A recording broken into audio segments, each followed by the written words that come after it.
Okay, at this point I want to ask Sam and Simon and John to all come up and take seats here.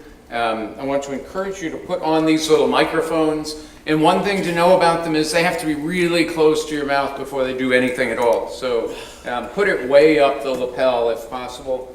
Sam knows how to yell, so I think he'll be good on that. So bad.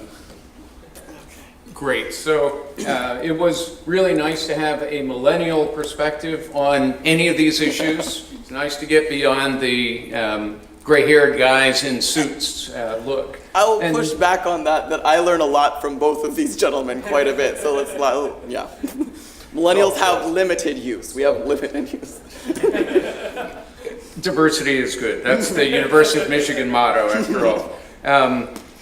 So this session is intended to address the question, are there policy game changers out there that could really improve the status of nuclear power in the United States? And I don't know if we've touched on any, but I want to give each of you a chance to reflect on that and say, have you heard anything, or do you have anything in mind that you feel would really be a game changer? Simon, I asked you about that before, so if you want to pass, that's okay. I was going to let Sam address what is the game-changing issue. Certainly in my experience, since forming Terrestrial Energy, the question that's probably number two is what about the waste?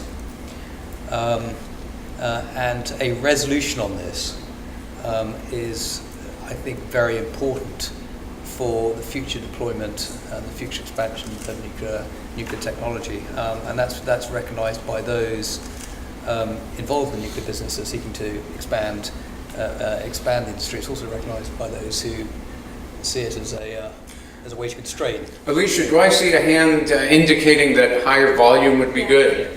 Yeah, Simon, as an understated English gentleman who's not used to screaming. Is this on? Oh, maybe it's not on. Yeah, there's a little button on the top. I wasn't listening. Sorry. Oops. There we go. There we go. Shall I start again? Awesome. The short summary was waste policy may be the game changer, but I think you had some more details on that. Yes, I just say that waste comes up, certainly in my experience, comes up as probably the second question when you're talking about your system. Can you hear him now? Yeah. In terms of inhibiting the expansion of nuclear technology in all its forms, and advanced nuclear provides some wonderful opportunities actually to address our great problems, energy problems we face. A resolution on nuclear waste, I believe, is a technical solution, a political solution, a social solution is very important. Okay, excellent. John? Well, I think for the United States, the most important thing would be if our partisan fever could break. And I think the nuclear industry, more than any other, has been damaged by that. I remember being in a session at Penn State for their nuclear engineering department when they were celebrating one of their anniversaries, and the former Governor Ridge was giving one of the addresses, so I asked him about this because the nuclear industry likes to think of the Republican Party as their advocates, or many people certainly do, and he was a representative of that. But here at that time, we were going through the campaign for possibly having carbon legislation, and we had a Democratic administration which I believe would have entertained nuclear as a possibility, but we basically got into a partisan fight, which meant that we got neither. And I think there's always going to be partisanship, and there's been partisanship throughout our country's history, so I'm not asking for that, but it's really at a level where it's hard to get people to talk reasonably at all, and I think it poisons things. Okay, well that task will be easy, and then once we get that handled, Sam, is there anything else that you think might be, well, and not to prejudge waste as the issue, but I do feel like that is. Bipartisan stuff. I was like, I'm literally working at the hopeful solution to his problem. So I think that the way that we move. The big policy solution to this, yes, is bipartisan coordination, which is happening. Like nuclear in DC right now is, everyone agrees that this is somehow a good thing. Both Democrats and Republicans are fighting over who can be more pro-nuclear, which is rare. And that's for a variety of different reasons. But many of them are coming at it from the perception, from the recognition that perception has been flawed. So I think not necessarily a better communication strategy, because I'm not just saying that we need to, make it shinier, but I think figuring out how we communicate about these problems is really important, because as investors want signals, the public wants information. So we need to figure out ways that we can provide information to the public which will reduce their fear, because that is a legitimate fear. I want people to know what is going on, because if something wrong is going on, we need to be able to address it. So I would say greater ways of opening access to both the innovation and the technology itself in a communication strategy. So Sam, just following up on Yeah. that, can you say a little more about why there seems to be this bipartisan attitude? It's amazing in DC that anything is bipartisan. And so that nuclear currently is really surprising. So if you can elaborate on that. And then also if you could just summarize briefly what the pending legislation would do with regard to the industry. I will do my best.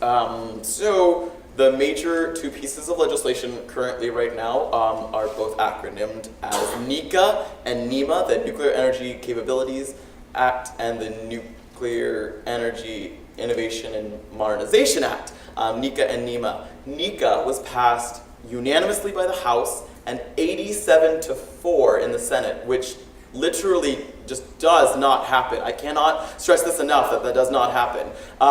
And so we are waiting to see where it moves forward. It is currently in conference between the energy bills.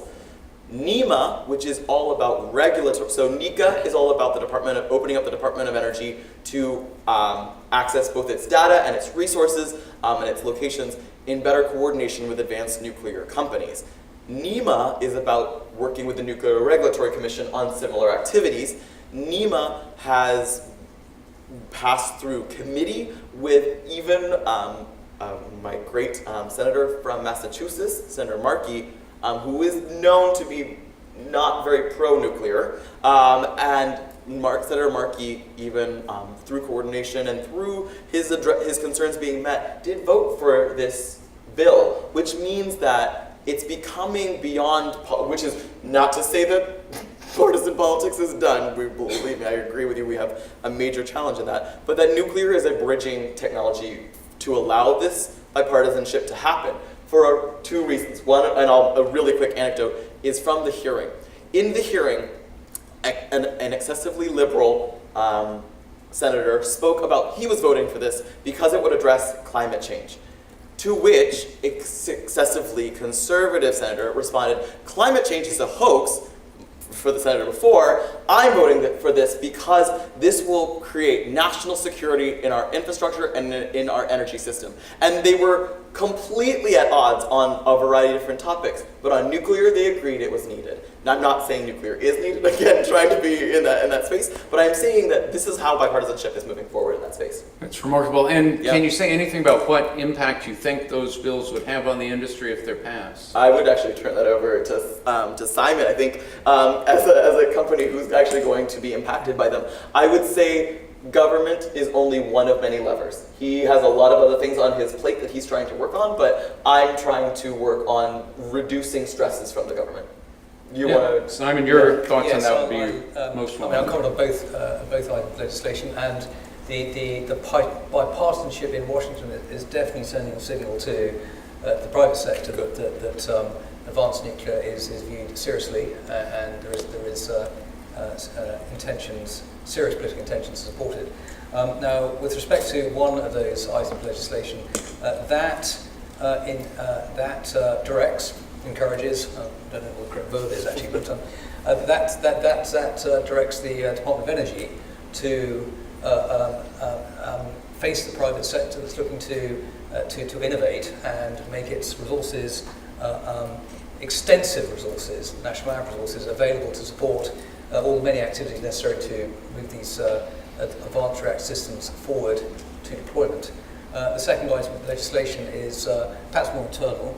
It's associated perhaps with the relationship with the DOE and the NRC. The NRC, as a regulatory authority, needs the capacity, the skills, the capability to hear the safety cases of reactor systems that are not traditional reactor systems, not pressurized water reactors. And for the NRC to secure that capability, to hear safety case efficiently on a timely basis, the NRC will need the support of the DOE, and the second bill, I believe, is one component of the second bill, is to support that interaction, that cooperation. I assume that won't involve any new taxes, right? Is that? Currently, no. Both bills do not include any authorization, meaning that they're not actually charging more money. What they're doing is better coordinating. They're getting the Department of Energy to come on record about how they can work on these issues. And there has been, however, new appropriations on both sides, which is not part of NECA nor NEMA. There has been a variety of appropriations to increase the coordination between Department of Energy and nuclear intermission. That would be the more money. But yes, that's a different bill. Yeah. Okay. Mark, do you have a question? So when I opened the conference on Monday, I pointed out that our framing of this around the issue of climate change was quite deliberate. And one of the things I think we heard probably most yesterday was, maybe on Monday too, a lack of a sense of urgency about this issue. So it sounds like, at least on one side, that's shifting a little. One of the questions is, do any of you see opportunities to sort of, to use a perhaps not good term, to have shovel-ready projects? In other words, to think about, as the political and public awareness of the urgency of climate change increases, to have thought ahead about ways to take advantage of that and respond, I would say both in the policy and technology sectors. Jump right in, Simon. Thank you. Yes, I mean, I think the urgency of the matter, the climate change matter, is increasing year on year. I guess your question is whether now's the time for the big ask. I don't think that should be done singly by one company. I think that's best achieved by at a industry level, where the industry speaks as one voice and seeks, for example, a substantial production tax credit, which changes the economic characteristics of clean nuclear power. I don't think, though, that it would be sensible for one company to. I wouldn't think it's sensible for Terrestrial Energy to seek that big ask. We would seek to do it through a trade association. And at some point in time, I think it may be sensible to do that. We've got 35 years to deal with this problem. And the problem is characteristics of the problem are almost daunting. I mean, the scale of the problem, which must be appreciated and must be contemplated very deeply. The scale of the problem is such that you can't nibble at the edge of it and expect to make serious progress. You need to be investing in and committing to the type of solutions that, if they work, can be scaled enormously quickly and take on that 83% component of the global energy basket head on, in scale, in size, in weight, and to nuclear is more scalable than fossil fuels. It's the only energy source we know in terms of energy density that can outscale by an order of magnitude fossil fuels. It's been proven. I mean, nuclear is not an experiment in clean tech. It's been demonstrated time and time again that it can, on a regional level and national level, decarbonize a grid, deliver deep decarbonisation to grids.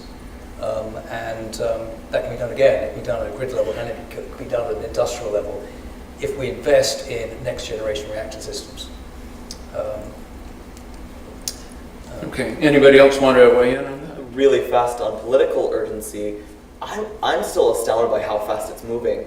The pre-NECA bill, the bill that set it up on all of this work, was passed unanimously within months of us really even starting the conversation. We put out that there was an advanced nuclear sector, and then within a few months they'd already passed a bill saying let's help this sector. So I'm not saying that comes with money, and that is more to your point, and that's where Simon was going. But I will say that I think the barriers are going to be removed at an alarming rate, and that's good. I think there's a lot that can easily be done if there really is the will. There's an enormous amount of capacity to change our energy system, both in the United States and globally already. And I also think we've done experiments on lots of policies in different states and whatnot, as well as things like in the European Union. So we have a lot of capacity to make some big strides as the will changes. But this is going to be a complex problem that's always going to take a lot of adjustment through time and negotiating it globally.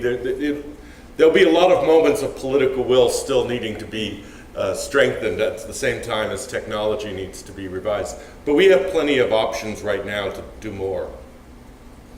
Okay, Jeff Rothwell. Now, you can correct me if I'm wrong, but my understanding was that Yucca Mountain was on track to be licensed. And then the rules changed from being able to show that this waste could be contained for 10,000 years to 1 million years. And it slowed down the engineers and scientists to come up with a way to show that something was going to be contained for 1 million years. Two Homo species from now. Now, how can we, this thing may take until 2050. How can we stop a non-elected agency from changing the rules in midstream? That would be a game changer, to tie those agencies to grandfather the rules that once you start working on a repository, a low-level waste site, whatever, that those rules are the rules at the time when the project was started. Because you can just change these rules. How can you show, even if we go back to Yucca Mountain, how can we show that this place is going to be contained for 1 million years? A brilliant question. Thank you, sir. I respond with first an anecdote of why agencies are allowed to change the rules. Let's say that the highway or whatever commission controls the speed of cars had to build the speed limits based only on a horse and buggy. You currently would not be able to go any faster than a horse and buggy could have gone, even if now technically you could. I'm not saying that the technology has gotten better so that we can now manage to 1 million years, but I'm saying that if a policy is needed because there's a public outcry for a need for better confidence, that the regulatory structure is allowed to step in. That's the whole reason we have a regulatory structure, is that it can provide confidence in these types of safeties. I'm not saying that the 1 million year choice was a good one. I'm just saying that that's why that may have happened. Your question of whether we can prove it, this is why I very much push back that we should never say that it is simply a political problem. Any scientist in this room who can tell me that they can store something for 1 million years without any release should first of all get a Nobel Prize, and second of all should know that that's still technically difficult. And so let's figure out ways that we can do that better. I will say that we know that the 1 million year timescale was political. It was a political move in part. So if we can figure out a way to remove some of that politics from science, that would be great, but I'm not sure it's actually ever going to be possible. In also further response, the 1 million year timescale was used, and in coordination, they raised how much radiation could be released. up to that million-year timescale to try to balance that back out. So maybe politics just needs a little bit better players on both courts. I hope that answers your question a little bit. I'm not a great expert at million-year timescales. Carl, question.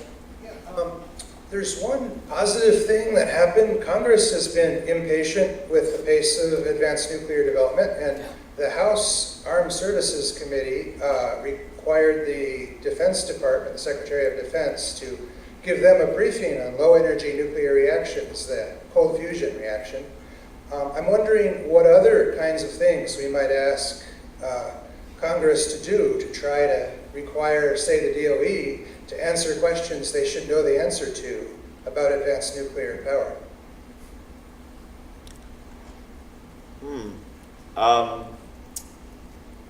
It's hard to ask a question if you... That's an interesting question, Carl. So I would say there is definite desire to learn, which is why I told you that my major policy goal is we must figure out how to communicate better, because then there will be less requests for that problem. I will say, though, that every single time someone wants to learn something, the Department of Energy has done a great job of trying to provide someone there who can provide that expertise. Whenever I have a technical question, I'm able to call up colleagues at the Department of Energy, and they can get me an answer really, really quickly, which I can then relay on to congressional staffers. So I think what we need to maybe do, to answer your question, is better network between all these different pieces so that they would know who to go to for the right answers. It's a great point. I don't know if that was an answer to your question, but that's how I took it. The slide I put up was the sort of ecosystem, this technical ecosystem of advanced nuclear. I mean, that should extend to fusion as well. I don't think anyone in the advanced reactor community wants to specifically claim high ground. There is given the task we face, we want a platform which is open and inclusive, and there are so many different approaches to developing an advanced reactor system that is commercially viable and deployable, many different technology choices. I think we should have an all of the above approach.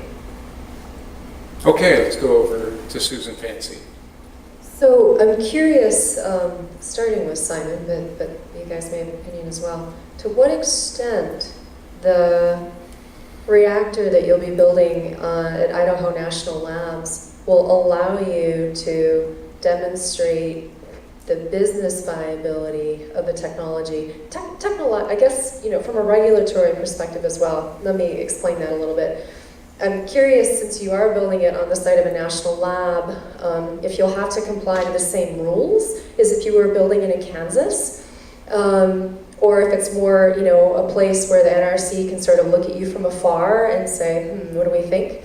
And then the second part is where's all that power going to go, and how will, when you build that reactor, how will that allow you to test your business case? Yes, the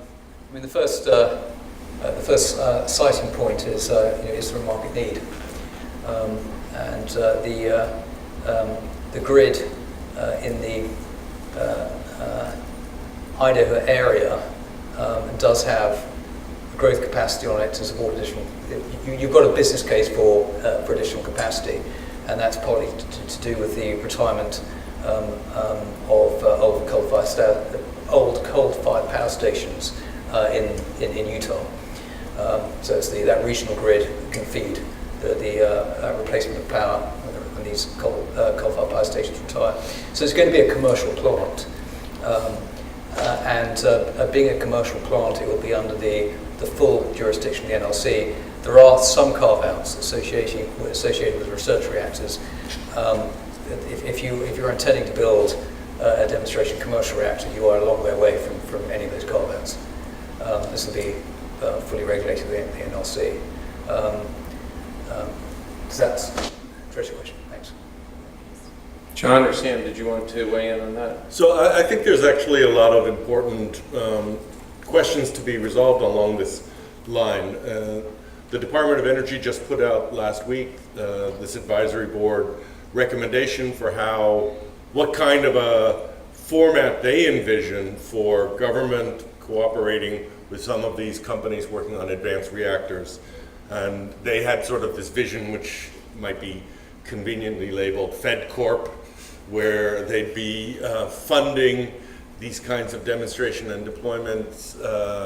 There are other ways of doing it. What Simon's describing is a bit of the other way, but it also, there's more needed to be elaborated there. I mentioned capacity markets. Well, to bid into a capacity market, you have to have a proven technology. It can't be a technology that you're building and maybe there won't actually be 200 megawatts of electricity generated from there. So you're not going to get that revenue, and that's a big piece of the revenue. But maybe the federal government could buy the power and resell it onto the market, but that's a kind of subsidy. So that would have to be thought through. So I think that there's a lot of work to be done on the business models for what should the government be supporting, how should we take great advantage of competition from these companies developing these new techniques, who bears the financial risk of which kinds of things.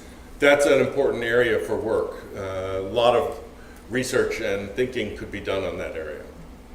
That's a great question. I want to come back to that, but we've got a gentleman who's been waiting for a little while to ask a question, so please go ahead. Thank you.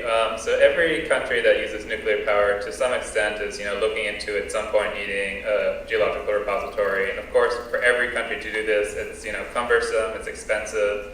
A lot of countries, frankly, they might just be too small, not have the right geology, too dense of population or whatever. So at the same time, we have places like South Australia. They have the Royal Commission that just recommended that not only do they cite maybe domestic nuclear waste there, but also international nuclear waste. So I was wondering, to what extent do you see that as a viable solution long-term for countries that just, can't figure out how to deal with it on their own? Great question. Thank you for asking. Actually, not thank you for asking, but great question. So I am very much in touch with the South Australian situation because I'm trying to learn how they do their siting process. Because they're considering, do we even want to take this on as a project? Rather than welcome to a nation not saying, where do we put this? Welcome to a nation saying, do we want to do this as an issue? So they've decided that the Royal Commission has decided that they do. I think viability will be dependent upon the security implications that come with nuclear, regardless of whether we think nuclear power and nuclear weapons are separate. There are going to be government entities that see them as tied together. And when that happens, the loss of nuclear material from your country to another country who could then use it to do something bad is a proliferation concern. So I would say I'm not hearing a lot of US buy-in into this yet. There may be other countries that are interested. Australia is interesting because they're looking at it as we brought this into the world, now we'll take it out, because Australia has been doing a lot of the uranium production. So that's an interesting mental configuration, right? That actually managing what you do. So that's a fascinating point. But your question is, do I think it has viability? I think it has potential, but I'm not sure it has, I definitely think it's going to have a risk of economic viability. Shipping things is going to have, the transportation risk, which was mentioned earlier, the transportation, we know how to manage and transport nuclear waste, but that will be very different. The consent of transporting nuclear waste is going to be a very different thing. I think I could see a lot of really strong protests around that, creating big... Japan ships their waste to Europe all the time. Agreed. I just raise it as a point because I try to think of everything that could possibly be a challenge. But yes, I would say potential, but watch with concern. Simon. Well, it was interesting that this point was raised in the South Australia's review under Royal Commission, and that they did look at the economics, and there's something that stood out which may unlock the social political issues of waste disposal in Australia, and that is that I believe the figure is the world currently has from the existing reactor fleet about 270,000 tonnes of heavy metal spent waste. The Royal Commission conservatively estimated that disposal, they could secure a service business to perhaps the world, but certainly within the Pacific region, a disposal business of spent nuclear waste, and per tonne it'd be worth between 1.5 million and 2 million Australian dollars. That is getting attention in South Australia, which has a population of less than 1 million people. So when you look at that, South Australia could end up with a sovereign wealth fund, which is equivalent to Norway's oil sovereign wealth fund. And I don't think that point has necessarily been lost on Australian politicians, both at the federal level or at the regional level. So it's strange when I think the vexed political issues, when looked through that lens, to what extent would my local community and my state be improved in terms of pension provision, healthcare provision, education, if we in fact looked collectively at the technical issues. We decided collectively together on the risks and safe disposal, and whether we actually wanted to have this business in our region or state. The sums involved are becoming huge. Well put. Interesting. Yeah. Tom? Oh. John, were you waiting to jump in? No, let's go to Carl. So I'd like to continue on with that thought. A lot of the times when you get resistance, it's because you forget to tell the upside story of what happens if everything goes right. Like if we find a waste disposal site, and if terrestrial energy starts making energy considerably cheaper than what's on the grid now, in a clean way, and we can get ahead of climate change. There's lots of people that spend a lot of time in politics convincing us that a bigger tax cut for the top 1% is going to create jobs. Who's telling the story about having cheaper energy and what that'll really do for the American middle class and the world? Whose job is that to give us the upside that would make us accept maybe the downside of putting nuclear waste somewhere? It's his job. I'm pretty sure Anybody who wants to make money in this industry has to start explaining why it's going to be cheap enough and a better alternative. And there are a lot of challenges. I think we heard this morning, it didn't sound cheaper to me this morning like a source of cheap energy. And we do have a lot of other tools. I mean, solar photovoltaic is a alternative. We have not yet scaled that up, especially globally, and it's coming down cheaper. It has its limits, but we're nowhere near its limits. We're far from it, and prices are going to keep coming down. So there's a real challenge here. If nuclear is going to be an alternative, it's got to be true that it's offering a cheaper alternative and a safe alternative, and one that's got a waste disposal solution that people can get their heads around and the like. So he's got his work cut out for him. Well, if I remember some of the numbers Fred Buckman was putting forward this morning, spot prices for electricity are in the $3 a megawatt hour range. And Simon, you were predicting 5 maybe for terrestrial. 4 to 5 cents a kilowatt hour for nth of a kind being about 10. And that's what we're But that's still not going to be competitive in a restructured spot price market, right? Well, if you're competing just on, if you're... It's competitive with, yes, if there's on a the carbon capital, charge, yes. that would be competitive. Well, okay, Well, yes, it's also if we have a carbon 45 charge. cents a kilowatt hour, it includes capital recovery. Energy markets at the moment are not incorporating a concept of capital recovery. Hence the reason we're having to talk about capacity markets, because capacity markets reward new capital provision. So if you cannot say that 2 or 3 cents, which is where you would win, in a deregulated power market with power provision, that's the wrong benchmark. Oh, I'm not saying it's the right benchmark. It's just the problem that current nuclear plants have to deal with. Do you have an estimate of what your marginal cost would be?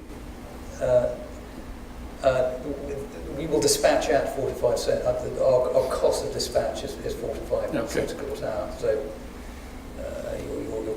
production will be, what the market will accept. Yeah. I have to say, what's going on in those plants being built at Vogel and Summer, it's just terribly disheartening to hear the numbers of cost overruns and time delays. These were supposed to be the ones that proved that it could be done on budget and within time and at a lower cost. And they're proving that that's not the case, and that's very, very disappointing. If it's a fact, but it's very disappointing. On the other hand, it's very exciting to hear that there are so many companies willing to explore new alternatives that have a rationale of lowering the cost. I worry about it less in terms of the United States, because we could cut our carbon emissions dramatically without nuclear. We could bear the cost of many other things. But I want the globe to cut its carbon emissions, so I want there to be cheap alternatives that provide economic development to a lot of countries, and it has to be cheap zero carbon electricity. That's a big challenge for all nuclear researchers and policymakers and business people.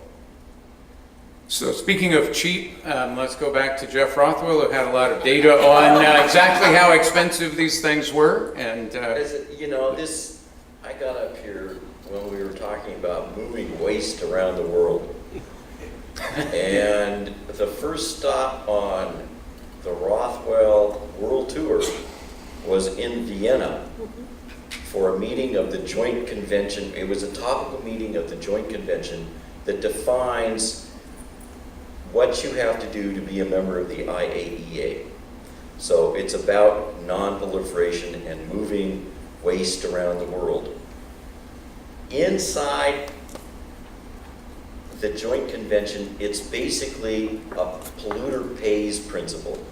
And so every country is responsible for its own waste, as it states right now in the treaty that defines the existence of the IAEA, a rival organization to the NEA.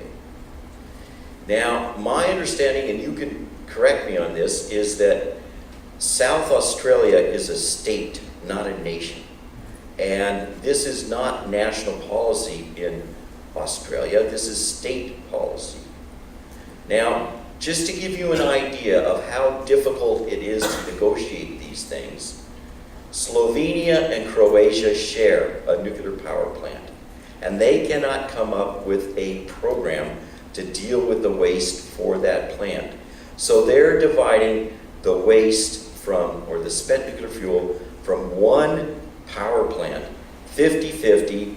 Slovenia has to create a repository for its 50%, and Croatia has to create a repository for its 50%. I was doing a talk on scale economies, and for Slovenia to do a repository, it would cost thousands of dollars a kilogram. For Croatia to do its 50%, it would cost thousands of dollars per kilogram. Croatia and Slovenia used to be a part of the same nation. If you can't get nations that used to be a part of the same federation to agree on what to do with spent nuclear fuel, I'm just not quite sure of how we negotiate so that we're not trying to bury spent nuclear fuel in a place that says it's underwater. The Netherlands is a country that will be underwater. I don't know if that's quite the place. So the question is Australia going to accept this, or is this just a proposal by the state of South Australia? To start, it is only a proposal, and to again be very, very clear, it is a proposal to consider even doing it. It is not, the state has definitely not, I watched basically what our Hillary Trump debate was. They recently had a question and answer with the South Premier where he was grilled on, which I've never seen a major leader grilled on nuclear waste issues before. It was like my popcorn like crazy. And he was very clear. They're considering it. They're figuring out what their possible role could be. Australia has not commented.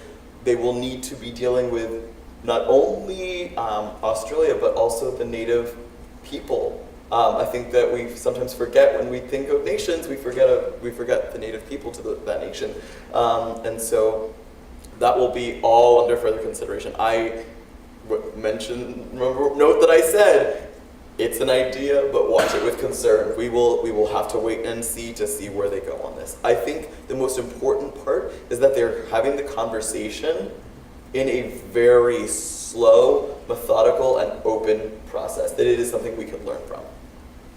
So I want to circle back to something that John mentioned just before. Just imagine, suppose we imagine a world where somehow Sam solves the waste problem. Okay, and he has help from all of us, but we get that solved. Suppose we put a carbon price in place. Suppose we get capacity markets working. And we still face the problem that Vogtle and Summer can't build their reactors on time and on budget, which in a lot of ways seems to be the fundamental economic problem that Fred Buckman, who has had a lot of experience with this, was pointing to this morning. And we can't really blame that on a need for a policy game changer. So in some ways I'm left thinking, you know, is this the industry just unable to get its management act together, and is that the fundamental problem? Simon? The rest of the old-fashioned industry. No, he has an alternative. Yes, I mean, our proposal is a much simpler project that will take instead of 8 years to build, 4 years to build, 3 years to build. It's a small modular reactor where the components, the design is a modular design where each module is manufactured in a factory setting and assembled on site. So this is a paradigm which is seen amongst many other SMR vendors today. Is the commercial virtues of the modular commercial, the modular format. It should be a simpler project, construction project. And part of the problem with nuclear power plants today, conventional nuclear power plants today, is that there are no learning curves. I mean, there have been extensive studies into the construction of nuclear power plants, and each project is essentially a different project. You don't even get the same workforce. The only learning curves effects that have been observable, and the French study this, is when you actually have, you're building literally the next power plant down the road, and you have access to effectively the same labour force. So these are some of the most complicated infrastructure projects that we have today. They're complicated, and I'd argue because of technology choices we've previously made, but there's just an artifact of a really complicated infrastructure project, and the fact that you just can't incorporate, each one's different, and you can't incorporate learning curves. So I think this is probably not going to change. They're always going to be risky projects in terms of time and budget. Let's see what happens with ETC. But in some sense, this is your value proposition. It goes back to the morning session, which was about economics game changers. And it may be that small, modular, replicable with learning is really the breakthrough, and not so much that we need to fix the policy system. Yes, it's about, do you have a product which, from a cost perspective, is cheaper and more convenient? If it's cheaper and more convenient, industry will use it preferentially. Convenience, in terms of convenience, ease of construction is really important. We believe that because this is a simpler reactor system, it's easier, it has less systems, less components, and those components are manufactured within the controlled environment of a production facility, that you can assemble these things quickly on site in the time that you see for let's say, natural gas combined cycle power station within that time frame. So a very different construction paradigm. That's part of our value proposition. Yeah, great. Okay, that's it. Excellent point. Thank you. Okay, we've got a question over here. Hi, fellow millennial here, and this might be geared a little bit towards Sam. But as a millennial, I kind of turned off by politics and dislike it very much so. And that seems to be general among my generation. And one particular aspect I can't stand is how much time we spend demonizing the other side. Republicans demonize Democrats, Democrats Republicans. And your example that you gave, I really like that because it seems like there's many reasons to get behind clean power and nuclear. If you're climate change motivated, nuclear, clean power, secure energy and sustainability, resource management, a lot of reasons to get behind it, regardless of what side you're on. So as average Joes, what else can we do to keep that bipartisanship moving forward instead of wasting a lot of time on this demonizing thing? Well put. Good question. The data point for all of you is that over 50, I think, latest statistic is over 70% of millennials are independent. They are really just flying from the parties because we're tired. We are very, very tired of it. The main takeaway that you should use is that regardless of where you think the technology falls into perfection, you should advocate for your representatives and your senators to do what you need to bring them data that supports where they're coming from. When I walk into, Simon knows this well, when I walk into offices, I'm not bringing the same information to both political offices. I am bringing the information that they need to make the best informed decision based on what the questions I know they're going to ask. If you are coming from a certain political party, you are going to ask about climate change. If you are not, you are going to ask about other issues. And that means that I need to be ready to provide both data. The average Joe, as you can put it, is brilliant. We have at our fingertips every single piece of information. And those elected officials are just average Joes who a lot of other average Joes like. So they are similarly limited in what their information is. They can get all the information they want, but they're going to take the information from people who care. So that we must, as millennials and non-millennials alike, bring forward the information from the perspective of the person that we are going to be reaching out to. Every single elected official has a variety of information of causes that they champion, of things that they voted for in the past, or that they might vote for in the future. If you can tie it to one of those issues in any way, shape, or form, and I mean, I am hearing pro-nuclear issues because of asthma in inner cities. I'm hearing it because of anti-China rhetoric. I am hearing it because of very important saving of birds. I am hearing it because of terror of natural gas explosions. I'm hearing a variety of issues. So whatever that means, I have to go in with that type of information. That doesn't mean that that information doesn't apply to all. Let's be very clear, data is data, but data is accessible at the right time, makes decisions. That's at least how I take it, and I hope that didn't sound too independent millennial, but there we are. Either of you non-millennials want to chime in on that? This is ageism, I'd like to point out. I would say, just for myself, I know sometimes it's easy to get pigeonholed. The fact that I'm willing to engage in a nuclear session, some people will pigeonhole me as if I were a nuclear advocate, when I'm not, especially in the role I have here. What I do in policy work is really try to help clarify things. And I'm really comfortable with many different outcomes. As I was saying a minute ago, if nuclear is so expensive, then it's not gonna win. It's not my fault, and I don't have a horse in that game, in that race. And if society, I believe decisions about safety and waste is a social value judgment. So I'm willing to respect what the democracy decides to do on those kinds of things. I would like to help inform that decision, but I'm not going to bicker about it one way or another.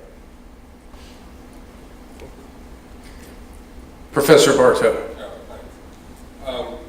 Well, you were talking about the cost overruns and the lengthy delays of building nuclear plants. But more broadly, I'm not concerned about all of the above. It's any of the above when it comes to major infrastructure projects. So if you look at carbon capture and sequestration, the Boundary Dam project in Canada has yet to function properly. DOE shut down Future Gen. The Kemper project in Alabama, I think, is in trouble late and over the budget. And so, the concern is, being technology agnostic, do we have the political, economic, and other capabilities to pull off solutions at the scale that we need to before 2050? That's a big one. Anybody want to step up to the plate? We always have the scale. I feel like this is a millennial speaking, and I've never actually realized that about myself, but I feel like we always have the scale. With enough will, we can do what we need to do. Maybe that's youthful optimism, that like if I try hard enough, we can actually solve this problem. Recognizing that politics, economics are able to be dealt with when the public cares. The CCS has so few champions. I tried to study as much as I could in between classes, and I think it's an astounding technology, but I couldn't find very many people who were really, really passionate about it or really, really passionate against it. There was just apathy. So as long as agnostic does not turn to apathy, I think agnostic could be something that you could get you could still be successful. I don't know if that's answering your question well, but I think that there's a possibility.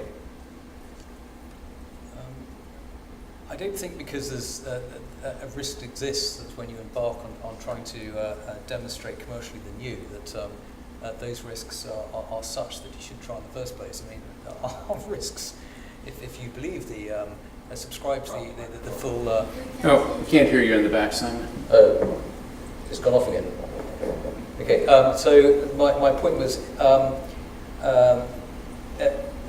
if you focus on the risks of attempting to find new solutions, which invariably we have a number of examples of projects that have failed to demonstrate their commercial value, are those risks inappropriately sized in the context of risks of actually not trying?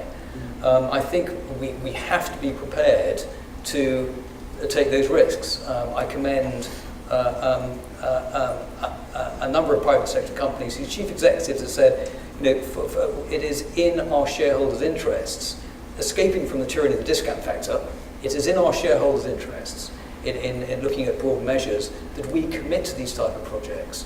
And even though that we know 1, 2 or 3 of them are going to fail, we feel that it's important to us that we try and find the one that does work. And collectively, I don't think anyone's going to subscribe to the view that, we're on Easter Island and there are 4 trees left and we won't be able to make a boat out of 4 trees, so why don't we just cut the last 4 down? I mean, we must increase our commitment to find those solutions. I think we've done that already. I think we're in a disorderly energy market that's becoming more and more disorderly. I think there should be a warning flag, a big red flag to any chief executive or senior executive of an incumbent business in the entire energy complex, because we're trying things. We're trying wind, solar, offshore wind, biofuels, corn ethanol, and perhaps we're trying the easier things first.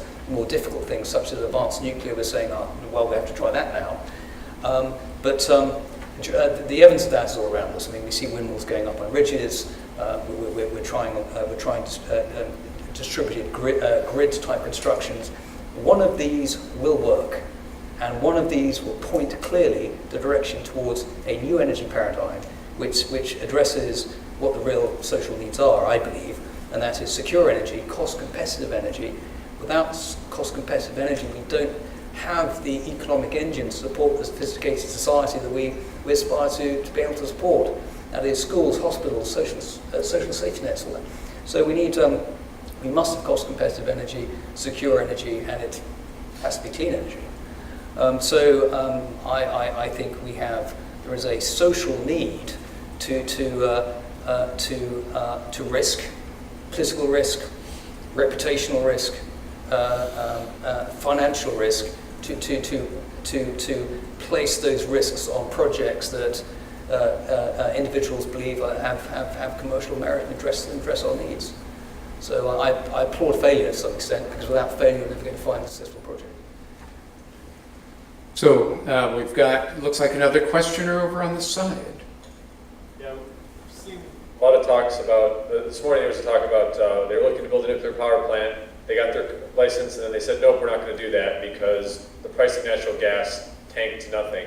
Lots of talks have talked about wind and solar. Nobody's going to build them currently without subsidy. So what needs to be done economically? What kind of numbers do we need to hit, if that's even a reliable thing you could answer, of a carbon tax or some way of pushing the market in a way that the market will solve this problem, rather than trying to legislate, you will do this, you will do that. If we were going to turn it over to the market and say, okay, solve this, how do we need to account for that carbon in order to make that a reality? So, first of all, I don't think it's such a terrible thing that once in a while the world turns out a little different than we originally planned and we adapt to that. So, natural gas got an awful lot cheaper. It means you should change your plans about what plants you build. And that's not a bad thing that somebody had been planning to build a nuclear power plant and then before they sink the first concrete, they change their plans. But going down the line, as I said in my presentation, natural gas sooner or later is out of the picture, as we've got to cut emissions far below what natural gas can provide us. A carbon price of one kind or another is what we need. One high enough to truly direct our emissions downward. We could do that in the United States a lot of different ways. Politics will probably decide which one. This clean power plan is a way of putting a shadow price on carbon. So forcing the closure of the last coal-fired power plants, discouraging gas relative to renewables. And it will have to be tightened going forward at some point. We could put a tax on carbon emissions uniformly across the country. That would require legislation. But if we did that, then all these individual companies could make their plans for what renewables, what nuclear, what natural gas to build, and each of them would be being rewarded for their zero carbon energy. We could do a cap and trade system. We could do sort of the backhanded way, which is to provide a production tax credit or a production payment for zero carbon electricity that's uniform across the country. That's what like New York is doing and what the Department of Energy is proposing. Economists don't like that because that's like still making the energy cheaper and you'll buy more of it when what we really need to do is conserve. But, so one of those variations on those kinds of things.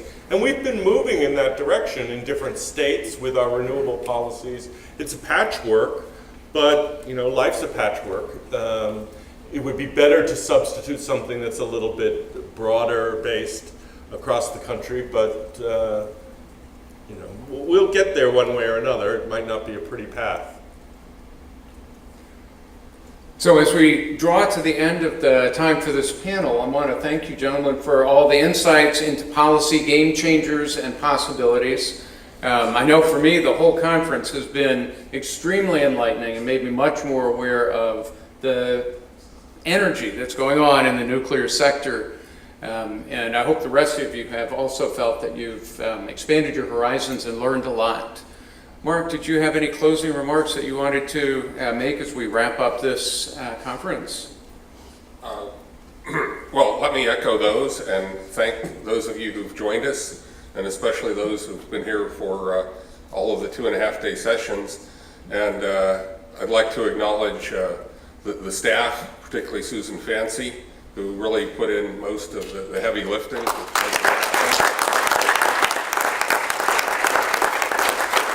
And I'd also like to acknowledge the sponsors listed on the poster over here. Really a very broad range of colleges, of programs across the University of Michigan that felt this was an important topic and have lent their names, in many cases, substantial dollars to the enterprise. So with that, thank you for joining us, and I hope everyone has safe travels home. Thank you.